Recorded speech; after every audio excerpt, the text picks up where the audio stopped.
साथियों नमस्कार, जय भीम। आज पुनः मैं आप लोगों के समक्ष अपने यूट्यूब चैनल के माध्यम से पदोन्नति में आरक्षण मामले में अभी विधानसभा में जो सवाल लगे थे, उस पर माननीय मुख्यमंत्री जी ने क्या जवाब दिया, उस पर मैं चर्चा करने के लिए यहाँ उपस्थित हुआ हूँ। अभी हाल ही में 10 मार्च को आदरणीय सावित्री मनोज मंडावी जी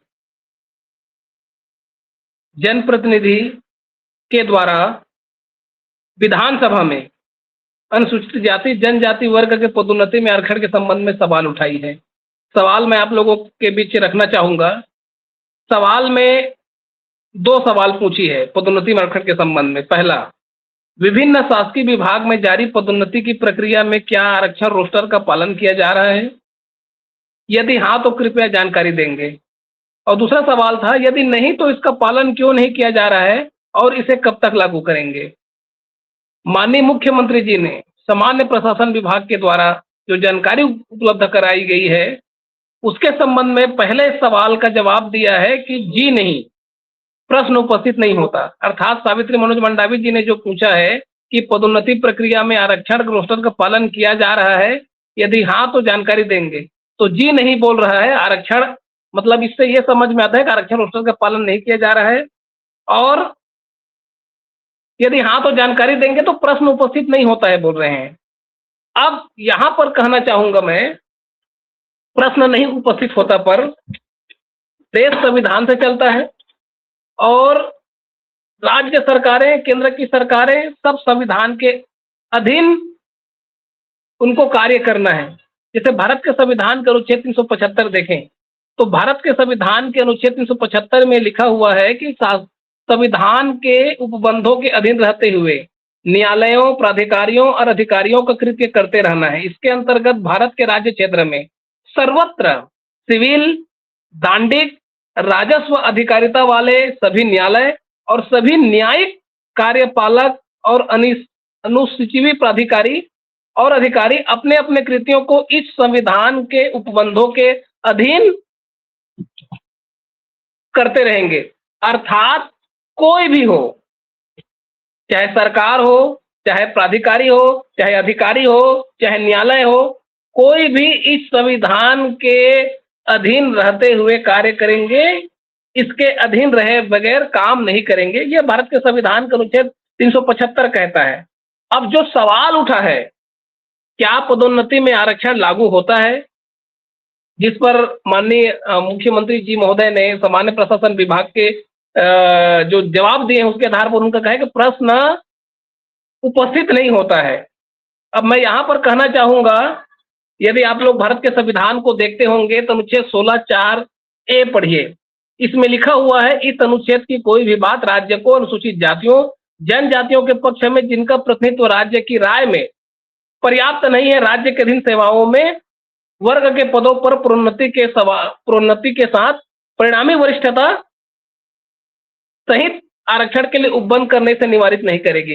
अर्थात अनुसूचित जाति जनजाति वर्ग के शासकीय सेवाओं को परिणामी वरिष्ठता सहित पदोन्नति में आरक्षण देने के लिए अनुच्छेद 16(4)(a) राज्यों को अधिकार दिया है।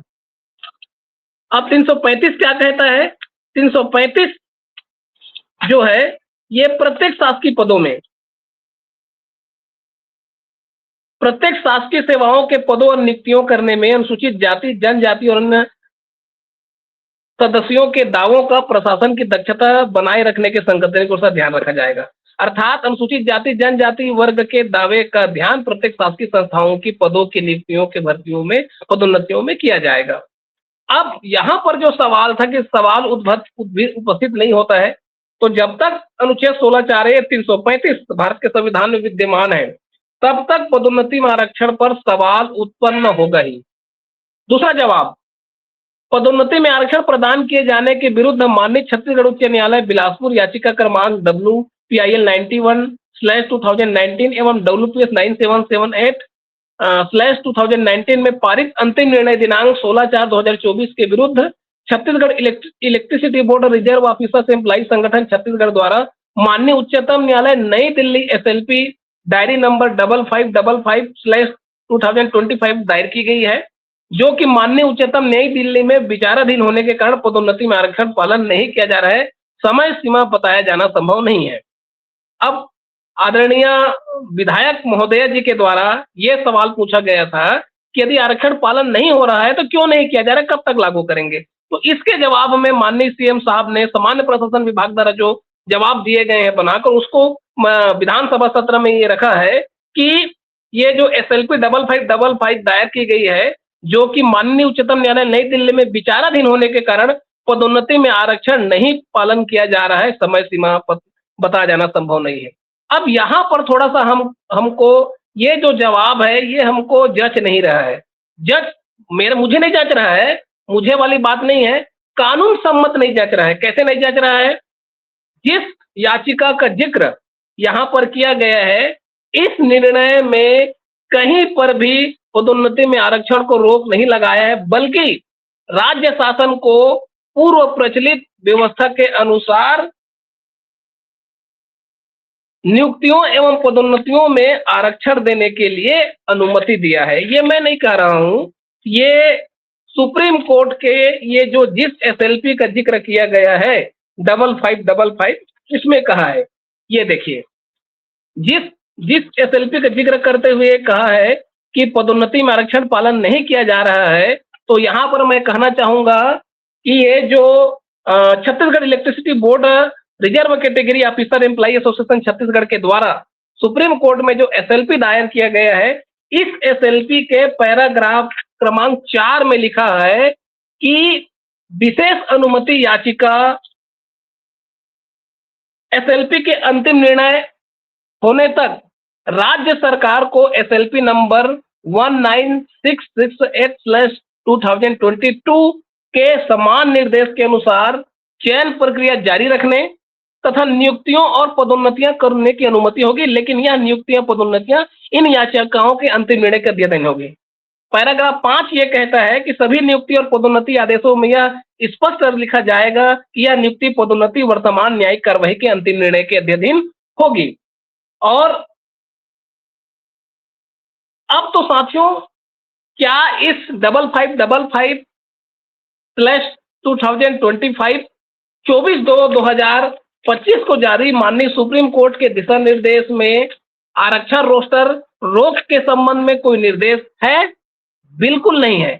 तो फिर विधानसभा में यह जानकारी क्यों दिया जा रहा है कि नई दिल्ली में विचाराधीन होने के कारण पदोन्नति में आरक्षण पालन नहीं किया जा रहा है?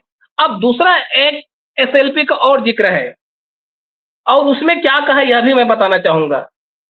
ये जो 5555 में लिखा है कि 19668/2022 1 मार्च 2023 को जो निर्णय जारी किया गया है, ये उस याचिका के अनुसार चयन प्रक्रिया जारी रखने, पदोन्नति और पदोन्नति करने की अनुमति होगी। अब इसमें क्या कहा है, इसके पैराग्राफ क्रमांक 4 में लिखा है कि हम राज्य को चयन प्रक्रिया जारी रखने तथा नियुक्तियों और पदोन्नति करने की अनुमति देते हैं। ये उस SLP में कह रहा है। और उसके बाद पैराग्राफ क्रमांक 5 में कह रहा है कि यह भी स्पष्ट किया जाता है कि यह नियुक्तियां पदोन्नतियां याचिका के अंतिम परिणाम के अधीन होगी। बिंदु क्रमांक 6 यह कहता है कि सभी नियुक्ति और पदोन्नति आदेशों में यह विशेष रूप से उल्लेखित किया जाएगा कि यह नियुक्ति और पदोन्नति वर्तमान न्यायिक कार्यवाही के अंतिम निर्णय के अधीन होगी। अर्थात यह जो SLP है, इस SLP में राज्य शासन को सभी प्रकार की चयन प्रक्रिया, पदोन्नति एवं नियुक्तियों करने की राज्य शासन को अनुमति दिया है। अब ये जो जजमेंट 1/5/2023 को आया, तो इसके बाद छत्तीसगढ़ शासन के सामान्य प्रशासन विभाग ने 3/5/2023 को सभी विभागों के एक सर्कुलर जारी किया। इसमें विषय था नियुक्तियां एवं चयन प्रक्रिया में आरक्षण के संबंध में। अब यहाँ सामान्य प्रशासन विभाग क्या लिखा है, इसको मैं आप लोगों को रीड करके बताना चाहूंगा। इसमें लिखा है कि माननीय उच्च न्यायालय बिलासपुर के आदेश दिनांक 19/9/2022 को सभी विभागों को पालन के लिए सूचित किया गया है कि उक्त आदेश के विरुद्ध राज्य शासन द्वारा माननीय उच्चतम न्यायालय नई दिल्ली में दायर SLP क्रमांक 19668/2022 में माननीय उच्चतम न्यायालय नई दिल्ली द्वारा राज्य को नियुक्तियां एवं चयन प्रक्रिया पूर्व निर्धारित व्यवस्था, तो साथियों पूर्व निर्धारित व्यवस्था क्या है? तो यहाँ पर सामान्य प्रशासन विभाग ने ये लिखा है कि ये जो एसएलपी है इसमें चयन प्रक्रिया पूर्व निर्धारित व्यवस्था के अनुसार किए जाने की अंतरिम अनुमति प्रदान की गई है। और जो मैंने अभी पढ़ा उसी बिंदु क्रमांक 4 और 5 और 6 को यहाँ पर लिख के सारे विभागों को सर्कुलर किया है, सर्कुलर को प्रेषित किया है। इसमें 14 में स्पष्ट लिखा हुआ है कि we therefore permit the state to go head with the selection process and make appointment and promotions।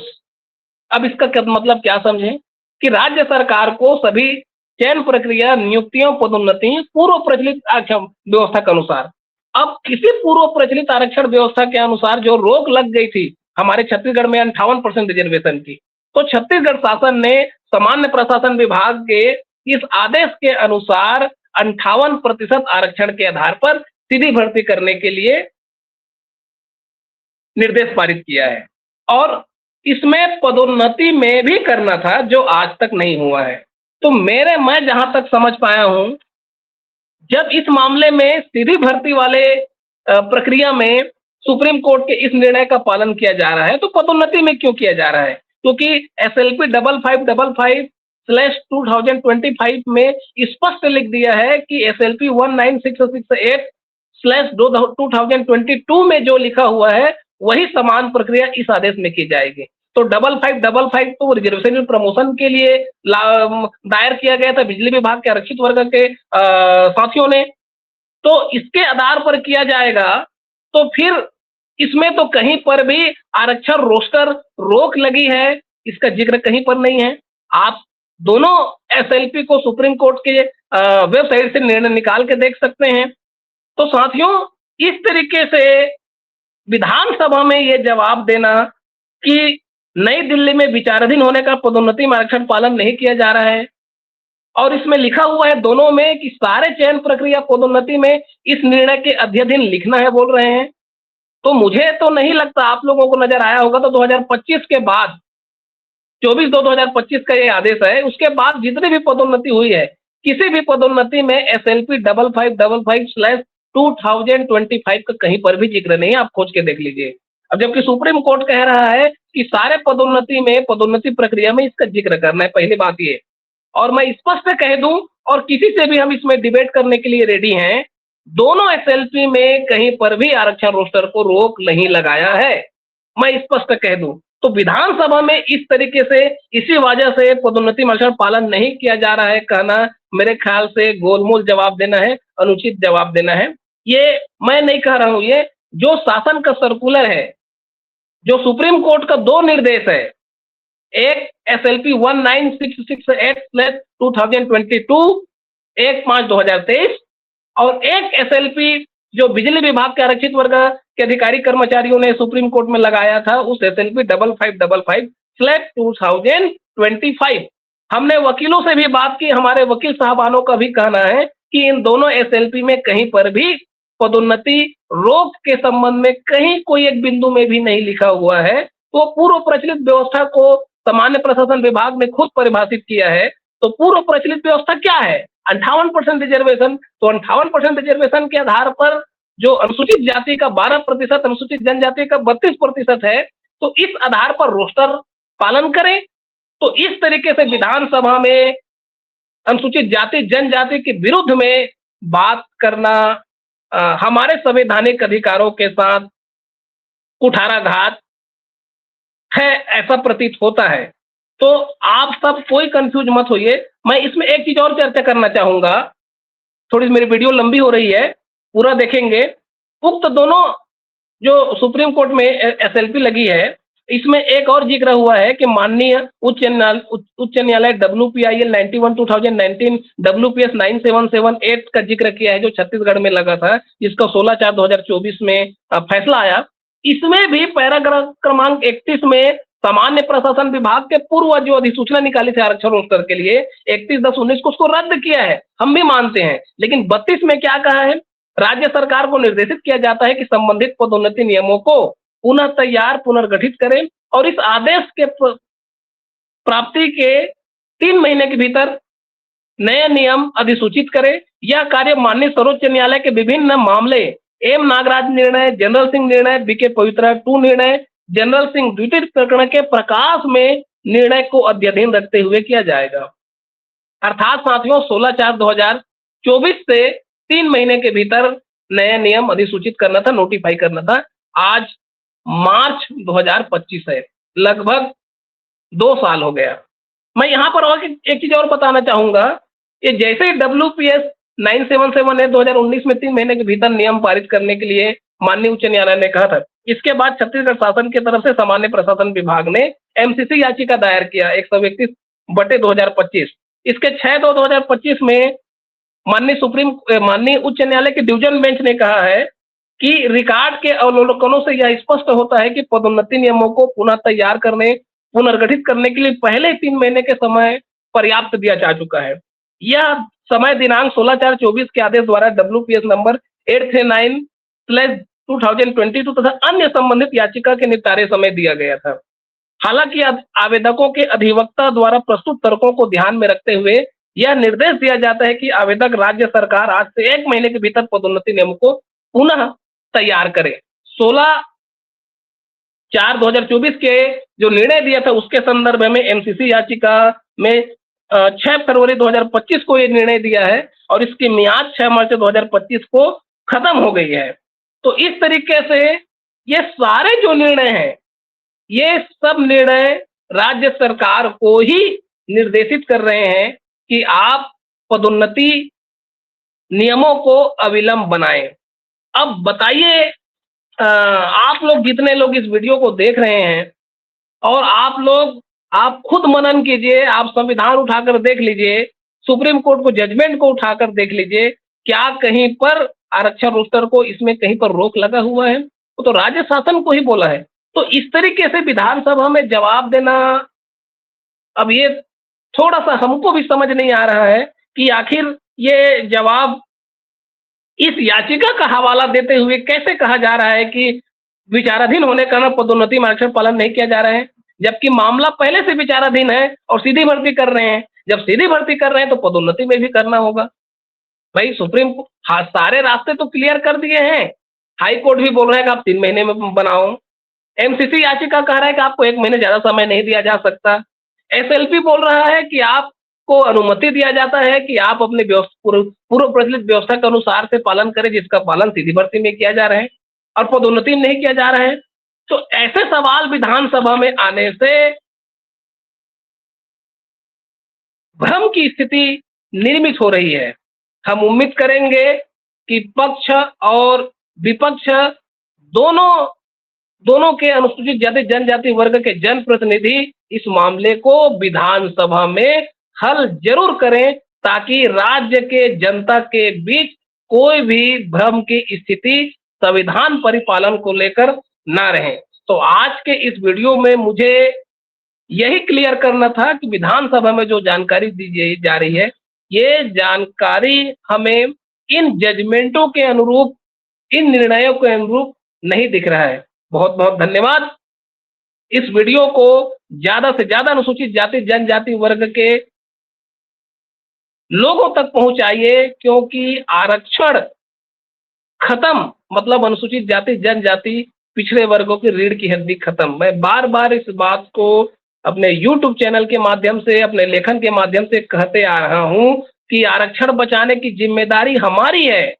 अभी बाबा साहब की जयंती आ रही है 14 अप्रैल, फिर सारे मंचों में जाएंगे, सब बाबा साहब का नाम लेंगे, आरक्षण का नाम लेंगे, लेकिन जब धरातल में इंप्लीमेंट करने की बारी आती है तो सबको सांप सूंघ जाता है। आज महामना मान्यवर कांसीराम साहब का जन्मदिन है। मैं उनके इस यूट्यूब चैनल के माध्यम से उनको मैं कोटि कोटि नमन करता हूं कि उन्होंने अनुसूचित जाति जनजाति पिछड़े वर्ग धार्मिक अल्पसंख्यक समाज को राजनीति में भागीदारी करने के लिए, राजपाट हासिल करने के लिए इस सताए हुए दबाए हुए समाज में चेतना विकसित करने का काम किया। आज उसी के वजह से ये जो दबे कुचले समाज थे, मूक नायक समाज थे, उन्होंने राजनीति में भागीदारी के लिए आगे बढ़ना शुरू किया और आज देश भर में अनुसूचित जाति जनजाति पिछड़े वर्ग के लोग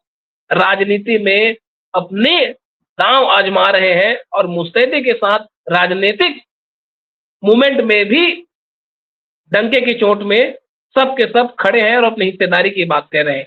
ये पूरा पूरा श्रेय जाता है मान्यवर कांशीराम साहब को।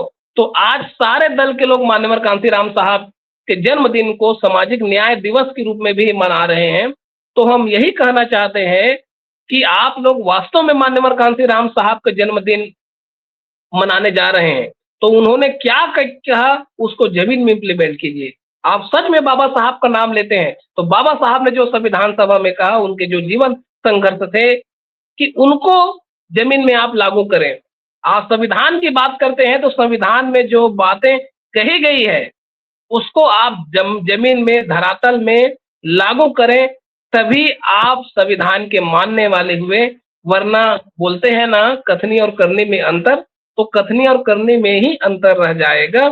और हमारे अनुसूचित जाति जनजाति पिछड़े वर्गों के लोगों को भी मैं संदेश देना चाहता हूं कि कोई भी बात इसलिए मत मानो कि कोई बड़ा आदमी मान रहा है। जैसा बुद्ध ने कहा है कि आप खुद सोचें और विचारें, उसके बाद आप उस बात को माने। कोई संविधान और बाबा साहब का नाम ले देता है, इसका मतलब ये नहीं कि वो हमारा हितैषी हो जाएगा। यदि वो संविधान को, आरक्षण को 100% लागू कर रहे हैं तो हमारे हितैषी होंगे। यदि इनको केवल मुंह में बस बोल रहे हैं तो वो केवल और केवल हमको अपने पाले में लेने के लिए है, हमको मूर्ख बनाने के लिए है। हम तो देख रहे हैं कि संविधान का नाम और बाबा साहब का नाम लेंगे, आरक्षण का नाम लेंगे, लेकिन इम्प्लीमेंट जमीन में नहीं करेंगे। तो हम आपसे, आप लोगों से ये निवेदन करेंगे कि इस वीडियो को ज्यादा से ज्यादा लोगों तक पहुंचाएं और जनप्रतिनिधियों तक भी पहुंचाएं, ताकि विधानसभा में ये इनका सही सही जवाब प्रस्तुत कर सके, ताकि इसमें कोई भी विरोधाभास की स्थिति ना हो। धन्यवाद।